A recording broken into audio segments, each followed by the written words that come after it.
Hi guys, welcome to the 6th and final episode of Fishing in the Orkney Islands.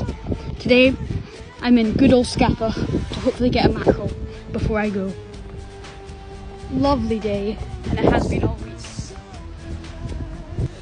So I have this slither lure that I have slightly modified with a single barbed hook, straight onto a snap swivel with my 12-pound main line and my 7-foot rod. Absolute belter of a mackerel. Right, just gonna chuck him back now.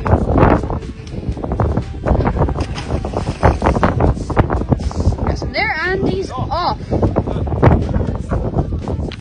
Thank you guys for watching. Here are a few highlights of the last 6 episodes.